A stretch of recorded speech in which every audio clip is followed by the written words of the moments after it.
Hey guys, it's Emma Vigling with TYT Politics. I'm sorry to you guys who were watching the earlier Facebook Live that I had to cut off. I got a bunch of calls. I had a family member just come in the door unannounced, so I was unable to, I had to stop this for a second. But here I am again talking about the Hillary Clinton poll numbers. So obviously it's been a big week for her, a big few days for her in terms of her disastrous incidents, her health incident, and then the basket of deplorables comment that she made. Be grossly generalistic. You can put half of Trump supporters into what I call the basket of deplorables.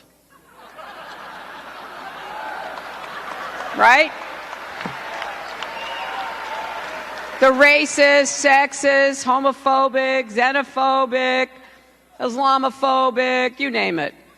But that other basket of people are people who feel the government has let them down, the economy has let them down, nobody cares about them. Obviously, it's being played out in the media right now, and it just doesn't look that good for her. This, paired with the fact that her poll numbers, even before these incidents, were already plummeting, it doesn't look good for her right now. So here we are.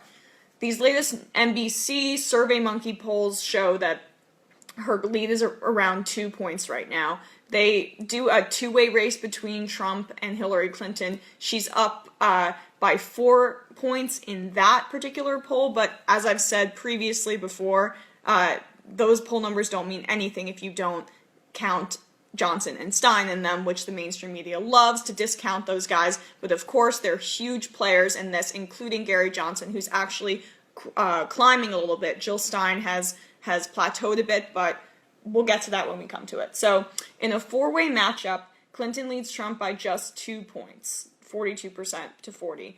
Not the 4 points that they listed earlier in terms of the two-way race, because that doesn't matter. Libertarian Gary Johnson maintains 4 points, essentially unmoved after his Aleppo campaign gaffe, which I said, or I thought, that it doesn't really matter what he says in terms of foreign policy. Trump says insane things all the time. As long as he's getting on Morning Joe or getting on these big networks and making a name for himself, that's all he needs. He just needs the exposure. He needs to get on that campaign stage. And right now, at 11 points, he's creeping up there. And his Real Clear Politics average has trended upwards, while Jill Stein's has kind of stayed stagnant. Jill Stein maintains 4 points right now. So we got 42 for Clinton, 40 for Trump, 11 for Gary Johnson, which is really significant, and Jill Stein at 4. So if it was being held today, it would be an incredibly close race.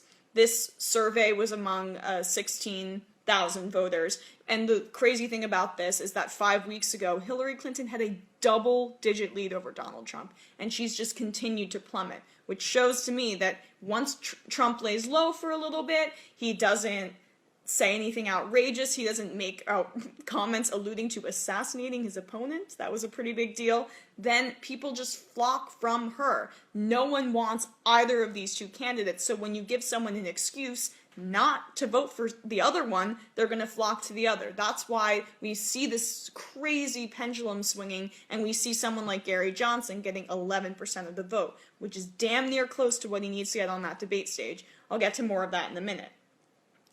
So in several battleground states, this NBC article cites, the race has tightened considerably, to say the least.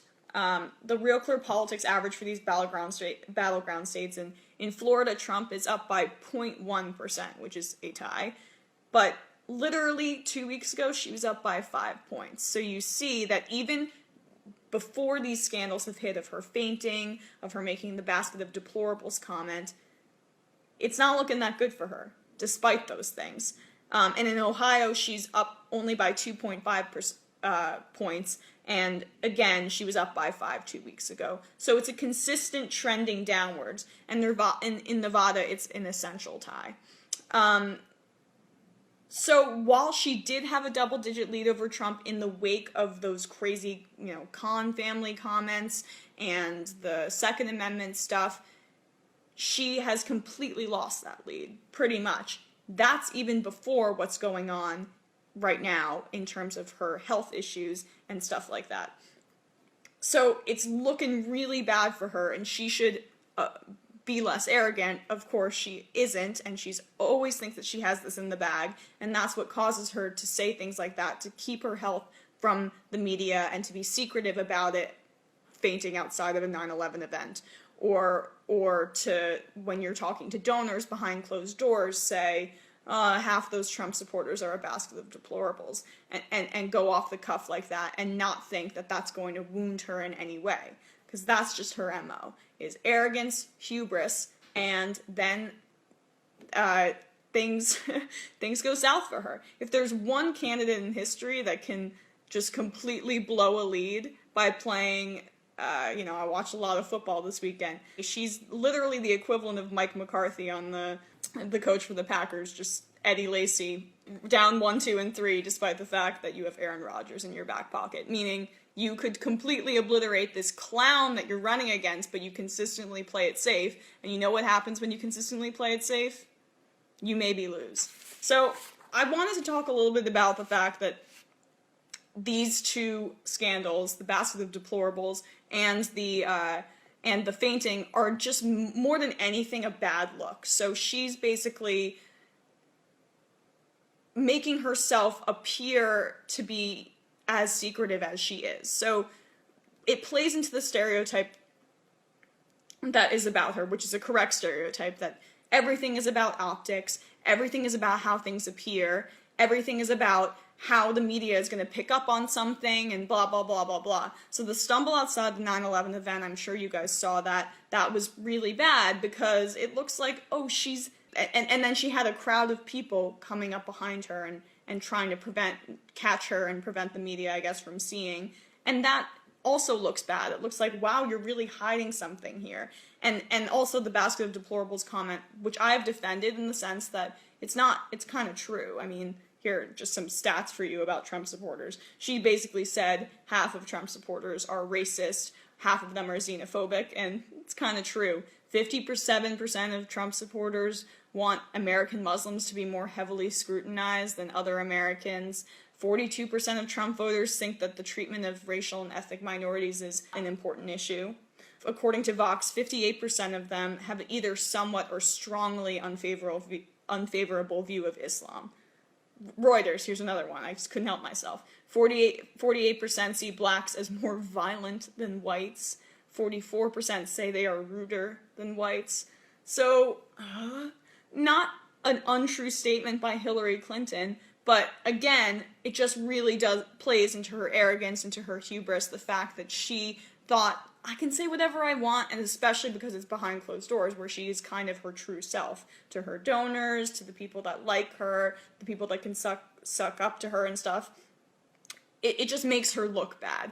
And when these news cycles continue and when these storylines have more of a shelf life, I think her poll numbers could be significantly hurt. I think she could take an outside of the margin of error dip against Donald Trump. And the media is going to say, oh, this is Jill Stein's fault. Oh, these are the progressives' fault. These progressives, these pesky progressives who just won't get behind her. Just fall the fucking line. That's what they're going to say. But really, it's her own fault because she's unable to get past this wall that she has between her true self and the image that she wants to portray. At this point, honestly, I don't care how annoying you are. Just be somewhat authentic. If she wants a shot, she's just gotta, be someone who... I don't even think she knows who she is, honestly, politically at this point, what her political soul is. She could just remove all of these advisors and just be herself. And honestly, it would be better than what she's putting out there right now. Because these two incidents that involve the secrecy are just going to look really bad for her. And once they have a chance to get into the news cycle, I think she dips below Trump nationally. I don't really think that, I don't think that there's a chance that she doesn't. And this could be her Second Amendment situation, where she really falls in the polls and it narrows, and then maybe we see a divide, a real rift after the debates, depending on the performance of either Trump or Clinton. Again, I have always said don't underestimate Trump in the debate, because he has the ability to just pull something out of thin air and completely take you by surprise. And as always, her defining feature, as I've repeated throughout this video, is her arrogance. So could she be arrogant enough to say, oh, you know, I have this in the bag, Trump, I'm going to be prepared, I'm going to be so over-prepared, and Trump has nothing. Yeah. And then he could just wham her, like, beat her over the head with, hey, I donated to you, I bought you. Don't you remember that? That works with people. It's populist, and then it also plays into, again, the corruption, the untrustworthiness. It is unbelievable to me that in comparison to Trump's openly disrespectful and racist statements against the Khan family and the allusion to the Second Amendment assassination stuff, that block of controversy could be equivalent to her feeling ill and fainting, and her saying a fairly truthful statement about the racist nature of Trump supporters. It is amazing that those two could be equivalent, because one, I think Trump's is clearly worse than hers, but it's because people already have such a visceral hatred towards her, and it's not, I think people in this country right now hate corruption more than they hate open bigotry, to be honest with you. So if they see someone not being authentic, which is what Hillary Clinton oozes, and they're able to witness that and have evidence of that, that plays more into their anger than does Trump saying, another off-the-cuff thing about a minority. So I do think that despite the fact that maybe the substance of these incidents I don't think are as legitimate as Trump's idiocy, they may have a bigger impact in terms of the news cycle and on people, and we could see a significant dip for her. So just look out for that, because it's coming.